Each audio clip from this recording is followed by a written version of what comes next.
موږ د نن ورځې د خپرونې موضوع بیا هم د ژوند کولو زرین اصول.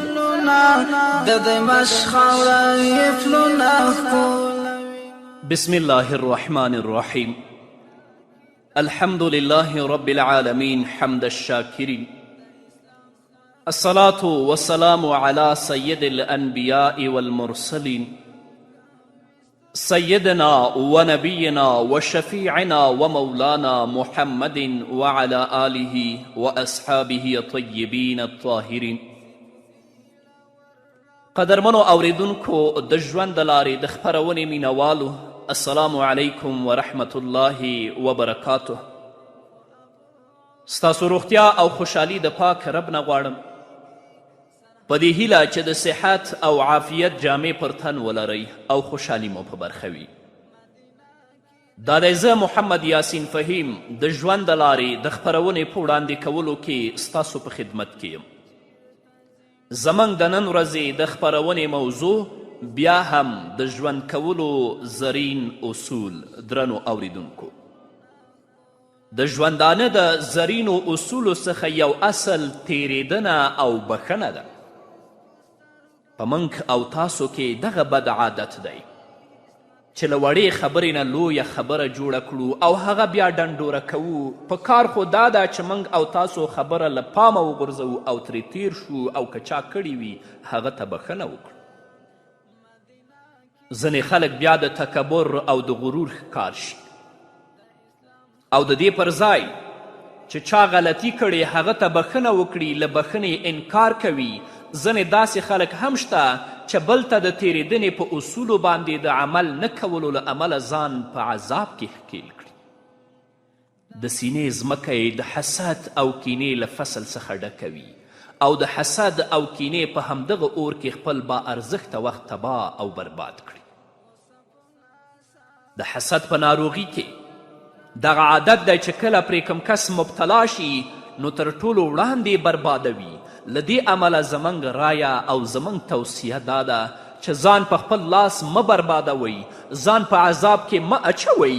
په ژوند کې ډیرې داسې معاملې راځي چې تاسو یې په سمه توګه نشئ پیژندلی. داسې پیښې هم راځي چې تاسو یې بدله له بل څخه نشئ اخیستلی. نو که ښه ژوند کول غواړئ، ماضي هیر کړئ او د ښه مستقبل لپاره هڅه وکړئ. حافظ ابن کثیر رحمه الله په البدایه و النهایه کې لیکي نبی کریم صلی الله علیه وسلم د یو فاتح په څیر مکې مکرمې ته ننوت. کله چې خلک آرام شول او شور ختم شو نو نبی کریم صلی الله علیه وسلم په سپرلی سپور شو او د بیت الله شریف نه طواف وکړ.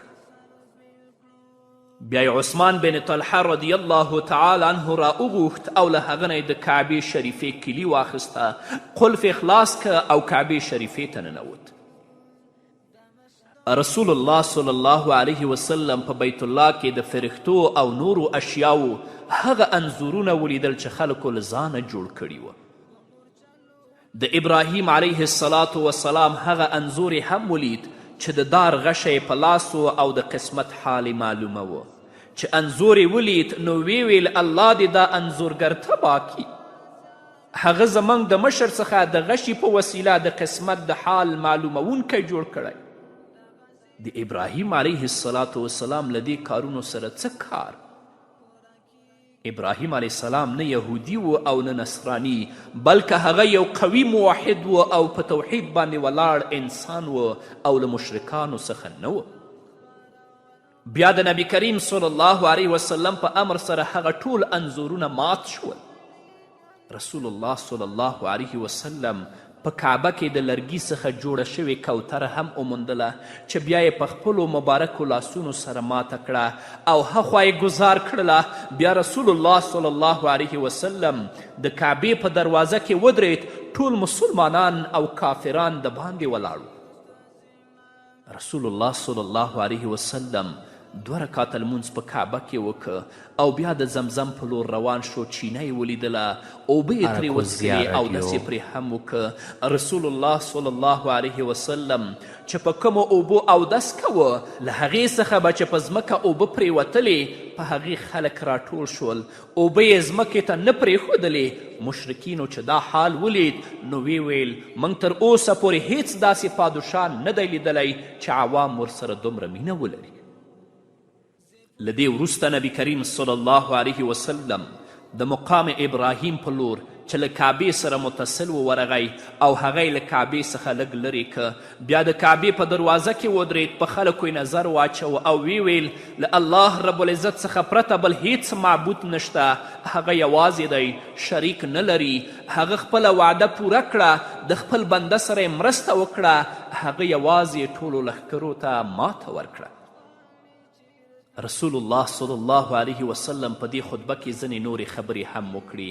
بیا د قریشو قوم ته مخاطب شو او وی ویلې ای قریشو، الله رب العزت له تاسو څخه د جهالت، غرور او په نیکیو باندې فخر لرې که. خلک له آدم څخه دي او آدم علیه الصلاة وسلام له خاورې څخه و. رسول الله صلی الله علیه وسلم په عزت او په وقار سره د کعبې په دروازه کې ولاړ و او مشرکینو ته په غور سره کتل چې ډیر د ذلت او د شرم په حال کې په ټیټو سرونو سره ولاړ دي. دا همغه ځای و چې دوی پکې په محمد رسول الله صلی الله علیه وسلم تورونه لګول. هغه یې دروغجن بللی و او د هغه توهین به یې کوه. دوی په همدغه ځای کې هغه وخت د رسول الله صلی الله علیه وسلم په مبارک سر باندې ناپاکي اچولې وه چې محمد رسول الله د سجدې په حالت کې و. خو اوس د الله رب العزت په مرسته د همغه نبي په وړاندې همغه کفار ټیټ سر او شرمنده ولاړ دي. رسول الله صلی الله علیه وسلم پوښتنه وکړه ای قریشو، تاسو ووایئ زه تاسو سره څنګه سلوک کوونکی یم؟ د مکې قریشو په هیلهمند غږ وویلې ته به له موږ سره ښه سلوک وکړې، ته ښه اخ کریم یې، یعنې ته ښه ورور یې او د اخ کریم زوی یې، یعنې د ښه ورور زوی. تعجب دی دوی چې د همدغه ښه ورور سره کم ناوړه سلوک کړی و هغه یې له یاده باسلی و. د مجنون، ساحر، کاهن لقبونه څه شول؟ دا چې دا ښه ورور او د ښه ورور زوی و نو ولې مو ورسره جنګونه کول؟ هغه کمزورو مسلمانانو ته مو چې کوم عذابونه ورکړه د هغه په اړه څه ځواب لرئ؟ بلال رضی الله تعالی عنه ولاړ دی چې په ملا یې ستاسو د ظلم او د تیري نښې اوس هم تر سترګو کیږي. بلال ته څه جواب وایئ؟ هغه مخامخ ولاړه د کجورې ونه ده چې د همدغې کجورې د ونې لاندې تاسو سمیه رضی الله تعالی عنها او حضرت یاسر رضی الله تعالی عنه په ډیرې بېرحمۍ سره او په ډیرې بېدردۍ سره په شهادت ورسول. د هغوی زوی حضرت عمار د دې ظلمونو او د دې جرمونو عیني شاهد دی. تاسو رسول الله صلی الله علیه وسلم او د هغه ملګري 3 کاله په شعب ابي طالب کې بندیان کړي ول. خوراکي توکي تاسو پرې بند کړي ول چې له امله یې دوی د ونو پاڼو خوړلو ته اړ شول. په دې اړه مو څه خیال دی؟ کوچنیان او هغه ماشومان چې هغو د خپلو میندو شیدې خوړلې هغوی د ولږې څخه کړېدل، زاړه او ځوانان د ولږې څخه کړېدل، خو ستاسو په زړونو کې هیڅ رحم رانغی. تاسو نه په کومې حاملې میرمنې باندې رحم وکه او نه مو په هغه ماشوم باندې رحم وکه چې هغوی د خپلو میندو شیدې خوړلې. د بدر او د احد په غذاګانو کې مو د محمد رسول الله صلی الله علیه وسلم او د هغه د ملګرو پسې مټې را بډ وهلې وي. د خندق په غذا کې مو د جنگ لپاره لښکرې تیارولې او نن هغه اخ کریم دی، ښه ورور دی. رسول الله صلی الله علیه وسلم د عمرې لپاره مکې ته راغی خو تاسو منع چې بیا په حدیبیه کې پاتې شو. د رسول الله صلی الله علیه وسلم محسن کاکا ابو طالب مو د مرګ په بستره کې له اسلام راوړو څخه منې که او نن هغه اخ کریم دی ښه ورور دی. د ترخو یادونو یو اوږد لړلیک و چې د مسلمانانو په زړونو کې راتازه شو. رسول الله صلی الله علیه وسلم کولی شو چې د مکې مشرکو قریشو ته سخته سزا ورکړي، خو په دې حساسو شیبو کې هم رسول الله صلی الله علیه وسلم تاریخ جوړونکې جمله له خولې څخه وښکله او وی ویل اذهبوا فانتم طلقا، ولاړ شئ تاسو آزاد یاست. رسول الله صلی الله علیه وسلم چې دا خبره وکړه نو د ډیرې خوښۍ له امله قریش په جامو کې نه ځایېدل. د خوشحالۍ له امله یې پښې په ځمکه نه لګېدلې او ویل به یې آیا رښتیا موږ رسول الله صلی الله علیه وسلم وبخلو.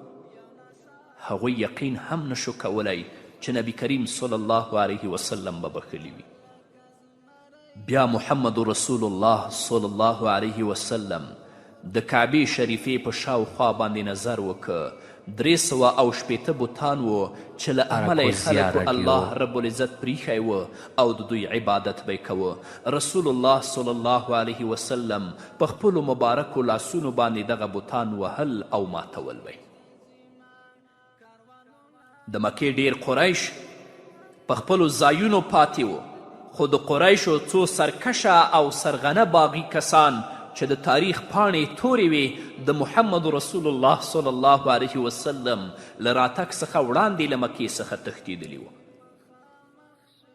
په دغو کسانو کې یو هم صفوان بن امیه و چې له مکې څخه وتلی و او حیران و چې کومې خواته لاړ شي.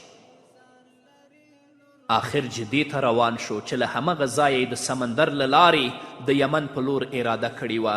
خلکو چې د نبی کریم صلی الله علیه وسلم رحم او بخښنه ولیدله نو عمیر بن وهب رضی الله تعالی عنه د محمد رسول الله صلی الله علیه وسلم خواته راغی او ویې ویلې ای د الله رسوله، صفوان بن امیه د خپل قوم سردار دی چې ستا له ویرې مکه پرېښوده او غواړي چې ځان په سمندر او په بحر کې ګزار کړي. الله دې په تا رحم وکړي، ته هغه ته امان ورکړه. رسول الله صلی الله علیه وسلم په خوښي سره وویل هغه ته امان دی. عمیر رضی الله تعالی عنه ویل ای د الله رسوله، ما ته د امان او د امن یوه نښه راکړه. رسول الله صلی الله علیه وسلم ورته هغه پګړۍ او لنګوټه ورکړه کومه یې چې مکې ته د راتلو په حال کې په سر وه، تر څو صفوان وګوري او د ده په خبرو باندې باور وکړي. عمیر رضی الله تعالی عنه پګړۍ او لنګوټه د ځان سره واخیسته او د صفوان په لور ورغی. صفوان دا وخت ځان د سمندري سفر لپاره برابر کړی و، خو عمیر رضی الله تعالی عنه په وخت ورغی او هغه ته یې ویلې صفوانه، زما مور او پلار دې له تا زار شي، د ځان په اړه د الله رب العزت څخه وویرېږه او ځان په هلاکت کې مه اچوه. ما د محمد رسول الله صلی الله علیه وسلم له طرف څخه تا ته د امن پیغام راوړی دی. صفوان ورته وویلې ته دروغ وایي. په اصل کې خبره دا وه چې صفوان په مسلمانانو کوم ظلمونه او تیری کړي وه، هغه د خپل ظلمونو او د خپلو تیریو څخه ویلي ده. عمیر رضی الله تعالی عنه ورته ویلي چې محمد رسول الله صلی الله علیه وسلم له ټولو غوره، له ټولو نیکوکاره، له ټولو څخه بردبار او له ټولو څخه افضل انسان دی. هغه ستا وراره دی، د هغه عزت ستا عزت دی، شرف ستا شرف دی او پادشاهي ستا پادشاهي ده. صفوان ویلي زه له هغه څخه د ځان په اړه ویره لرم. عمیر رضی الله تعالی عنه ورته وفرمیل هغه ډیر متحمل مزاجه او کریم انسان دی. دې خبرې سره صفوان له عمیر رضی الله تعالی عنه سره روان شو. مکې ته چې ورسېدل نو د محمد رسول الله صلی الله علیه وسلم په خدمت کې حاضر شو. اوس چې صفوان رسول الله صلی الله علیه وسلم ته څه وایي دا به واورو، خو د یوې دمې نه. مدینه کې د نبي د ګلونه د اسلام خپرول غواړي چیرته ځینه کاروانونه کوي ستړي منزلونه د دمشق خاوره یې پلونه ښکلوي. قدرمنو اوریدونکو بیا هم زموږ سلامونه ومنئ. کله چې صفوان د حضرت عمر رضی الله تعالی عنه سره روان شو او مکې مکرمې ته ورسید نو د محمد رسول الله صلی الله علیه وسلم په خدمت کې حاضر شو. صفوان عرض وکړ دا عمر وایي چې تا ماته امن او امان را کړی دی. محمد رسول الله ورته وفرمیل ده رښتیا ویلي دي. صفوان وویل تر کومه چې زما د اسلام راوړو خبره ده ته ماته 2 میاشتې وخت راکړه. رسول الله صلی الله علیه وسلم ورته وفرمیل تا ته به 4 میاشتې وخت درکول شي.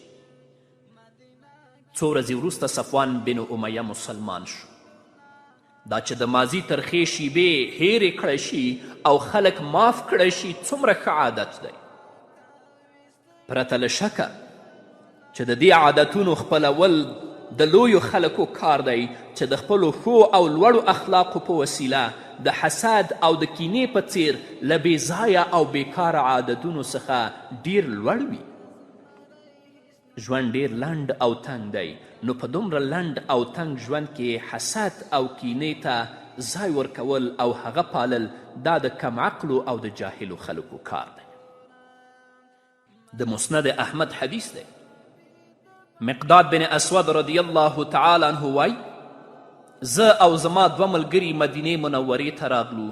من خلکو پسې شو خو هیچ چا راته میلمستیا رانه کړه. آخر من د محمد رسول الله صلی الله علیه وسلم خواته ورغلو او هغه مو له حاله خبر ک. نو نبی کریم صلی الله علیه وسلم من په یو داسې کور کې کینولو چې 4 اوزې پکې وي. بیا یې ما ته ویلې مقداده د دغو اوزو شیدې ولشه 4 برخې کړه او هر کس ته خپله برخه ورکړه. مقداد بن اسود رضی الله تعالی عنه فرمای چې ما د نبی کریم صلی الله علیه وسلم په خبر عمل وکه. هر ماښام به مې اوزې لوشلې بیا به مې شیدې 4 برخې کولې په خپله به مې څکلې ملګرو ته به مې هم ورکولې او 1 برخه به مې محمد رسول الله صلی الله علیه وسلم ته پرېښودله. که نبی کریم صلی الله علیه وسلم به موجود و نو شیدې به څکلې او که په موقع کې به نه و نو موږ به ورته شیدې ساتلې او کله به چې راغی نو نبی کریم صلی الله علیه وسلم به بیا شیدې څکلې. د معمول سره سم یو ماښام مقداد رضی الله تعالی عنه د اوزو شیدې ولوړشلې. د ځان په شمول یې له ملګرو سره 3 برخې شیدې وڅکلې او 1 برخه رسول الله صلی الله علیه وسلم ته بیله کړه. خو نبی کریم صلی الله علیه وسلم په راتګ کې لږ ناوخته کړه. مقداد رضی الله تعالی عنه په خپله بستره کې څملاست او له ځان سره یې فکر وکړه کیدای شي چې رسول الله صلی الله علیه وسلم کوم انصاري له ځان سره میلمه کړی وي او ډوډۍ یې پرې خوړلې وي نو پورته شه او د هغه برخه شیدې هم وڅکه. د مقداد رضی الله تعالی عنه په زړه کې به بیا ځلې همدغه خیال راته تر دې چې پورته شه او د نبی کریم صلی الله علیه وسلم برخه شیدې وڅکلې او هغه ته هیڅ پاتې نه شو. مقداد رضی الله تعالی عنه وای کله چې د رسول الله صلی الله علیه وسلم برخه شیدې زما خیټې ته ورسېدې نو زه ډیر شرمنده شوم. فکر مې وکړه چې اوس به رسول الله صلی الله علیه وسلم راشي هغه به وږی وي چې پیاله کې وګوري او څه په لاس ورنشي نو ما ته به بددعایي یعنې ښېراوې وکړي. مقداد بن اسود وای په همدغه فکر کې له ډیره شرمه او غمه په داسې حال کې څملاستم چې په مخ مې ټوټه خوره کړه. د شپې په 2مه حصه کې محمد رسول الله صلی الله علیه وسلم راغی او په داسې حال کې سلام وکړه چې ویښو اورېده او ویده پرې له خوبه نه بیدارېده. مقداد رضی الله تعالی عنه ویښ و په خپله بستره کې او رسول الله صلی الله علیه وسلم ته کتل. رسول الله صلی الله علیه وسلم د شیدو د لوښي په لور ورغی. له لوښي نه چې سر پورته که هیڅ پکې نه و، لوښی خالی و. رسول الله صلی الله علیه وسلم د آسمان په لور سر پورته که. مقداد رضی الله تعالی عنه په زړه کې وویرید چې اوس به د الله رسول صلی الله علیه وسلم ما ته بددعایي کوي. هغه ته غوږ شه. رسول الله صلی الله علیه وسلم داسې دعا وکړه: ای الله، څوک چې په ما څکي په هغه یې وڅکه. او څوک چې په ما خوري په هغې وخوره. مقداد رضی الله تعالی عنه چې دا غږ واورېد نو ویل زه به د محمد رسول الله صلی الله علیه وسلم د دعا مصداق جوړیږم. پرون یوه ورځ زه د مدینې منورې نه مکې مکرمې په لور روان، نو په ټکسي کې چې ناست وم هغه سره ما خبرې کولې، نو هغه راته ویلې چې موږ د مقداد بن اسود رضی الله تعالی عنه اولاده یو. د هغه سړي رنګ په ما ښه ولګي، ځکه دا د محمد رسول الله صلی الله علیه وسلم جلیل القدر صحابي. یو ملګری ما سره و د طالبي په وخت کې 2 بجې وې که 3 بجې د شپې وې، زه د خوبه پاڅېدلم ګورم چې په پیاله کې چای اچولی یو چای څکي. ما ترې پوښتنه وکړه چې په دې 2 بجو شپو کې ته چای باندې څه کوې؟ هغه راته ویلې چې په دې پلاستیک کې لږ بوره وه، نو زړه مې د ماسخوتن نه ورته ډېر نارامه و چې دا به کله خورم. نو اوس وخت راغی ټوله مې په پیاله کې واچوله څکمی. نو مقداد بن اسود رضی الله تعالی عنه هم همداسې وکړه، هغو شودو ته یې زړه نارامه و. کله چې نبی کریم صلی الله علیه وسلم دا دعا وکړه نو مقداد بن اسود ویلې زه به د رسول الله صلی الله علیه وسلم د دې دعا مصداق جوړیږم. له دې وروسته مقداد رضی الله تعالی عنه پورته شه، چاړه یې واخیسته او د اوزو په لور روان شو چې یوه اوزه ذبحه کړي او رسول الله صلی الله علیه وسلم ته خواړه تیار کړي. په همدې مخه د اوزو غوجل ته ورغی او هلته یې د یوې چاغې اوزې لټه پیل کړه. لاس یې چې په یوه چاغه اوزه ولګېد خو د هغې غلامزه د شودو څخه ډکه وه. بیا یې په یو بله لاس کېښود، د هغې غلامزه هم له شیدو څخه ډکه وه. په بل یې لاس کېښود، د هغې هم همدغه حال و. لنډه دا چې په غوجل کې د ولاړو ټولو اوزو غلانځې له شیدو څخه ډکې وې. مقداد رضی الله تعالی عنه یو غټ لوښی راوړ او یوه وزه یې ولوشله او لوښی د خولې پورې ډک. رسول الله صلی الله علیه وسلم ته یې وړه او ویې ویلې ای د الله رسوله دا وڅکه. رسول الله صلی الله علیه وسلم چې دومره ډېرې شیدې ولیدې نو ویې ویل ای مقداده نن تاسو شیدې نه دي څکلي؟ مقداد رضی الله تعالی عنه ویلې ای د الله رسوله شیدې وڅکه. رسول الله صلی الله علیه وسلم بیا ویلې مقداده څه کیسه ده؟ مقداد رضی الله تعالی عنه فرمایل اول شیدې وڅکه بیا درته قیصه کوم. رسول الله صلی الله علیه وسلم د مقداد رضی الله تعالی عنه څخه د شیدو نه ډک لوښی واخیست، شیدې یې وڅکلې او لوښی مقداد رضی الله تعالی عنه ته ورکه. په لوښي کې شیدې پاتې وې. مقداد رضی الله تعالی عنه ویلې ای د الله رسوله نور هم وڅکه. مقداد رضی الله تعالی عنه وایي چې کله رسول الله صلی الله علیه وسلم ښې ډېرې شیدې وڅکلې موشه او زه د دعا مصداق جوړ شوم نو په خندا شو. رسول الله صلی الله علیه وسلم پوښتنه وکړه مقداده څه کیسه ده؟ مقداد رضی الله تعالی عنه وویل ای د الله رسوله نن ته لږ زنډنی شوې، زه وږی وم، ما فکر وکړه چې ته به د انصارو په کوم کور کې میلمه یې. له دې وروسته ورته مقداد رضی الله تعالی عنه ټوله واقعه بیان کړه چې ستا برخه شودې هم ما وڅکلې. دې سره محمد رسول الله صلی الله علیه وسلم ډیر په تعجب کې شه چې دومره ژر د ټولو اوزو غلامځې څنګه له شیدو څخه ډکې شوي. بیا یې ویلې دا یوازې د الله رب العزت د رحمت معجزه ده، خو تا ولې وړاندې ماته نه ویل چې موږ ستا هغه 2 ملګري هم راویښ کړي وی تر څو هغوی هم له دغه رحمت څخه برخمن شوي وی. مقداد رضی الله تعالی عنه وویلې قسم په هغه ذات چې ته یې په حقه سره رالیږلی رحمت او برکت ما او تا ترلاسه که نو ما ته د دې پروا نشته چې څوک یې ترلاسه کوي او کنه. نو قدرمنو اوریدونکو ژوند د څه واخله او څه ورکړه نوم دی، نو ستا ورکړه باید له اخیستلو څخه ډیره وي. هدف مو دا و چې له بښنې او له تیریدنې څخه کار واخلئ. الله رب العزت به مو دنیا او آخرت ښایسته کړي. ګورئ چې مقداد رضی الله تعالی عنه د نبی کریم صلی الله علیه وسلم برخه شیدې څکلې وې، اما نبی کریم صلی الله علیه وسلم د بښنې څخه کار واخیست. د هغه د بښنې له وجې الله رب العزت د اوزو په غلامزه کې بیا شیدې پیدا کړې چې هم مقداد څکي هم محمد رسول الله صلی الله علیه وسلم څکي او خلاصیږي نه. الله رب العزت دې موږ ته د بښنې او د تیریدنې توفیق را په برخه کړي. په همدې هیله قدرمنو اوریدونکو دا وه زموږ د نن ورځې خپرونه چې ستاسو درانه حضور ته وړاندې شوه. تر بلې خپرونې پورې چې زه بیا هم ستاسو درانه حضور ته راځم تاسو ټول په لوی او بخښونکي الله سپارم. پاتې ژوند مو نیکمرغه، ښاد، بریالي او کامیاب اوسئ.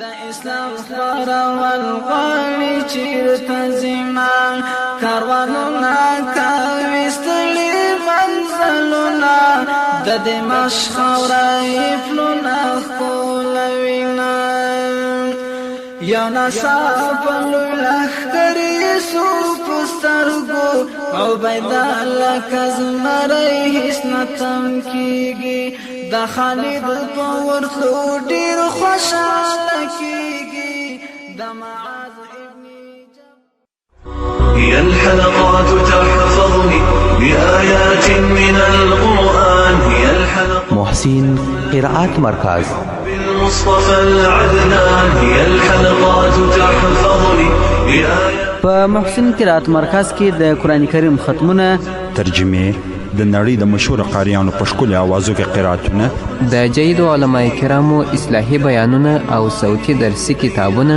PDF کتابونه، شرعي مسائل، مکتبه شامله، میموري کارډونه، حمدونه، نبوي نعتونه او د دې ترڅنګ د موبایل سیټونه، د کمپیوټر او موبایل سافټویرونه ترلاسه کولی شئ. نو بیړه وکړئ، همدا اوس محسن قرائت مرکز ته مراجعه وکړئ. ادرس د کابل دروازې چوک د عادل پټرول پمپ څنګ ته محسن قرائت مرکز. د تماس شمیرې دي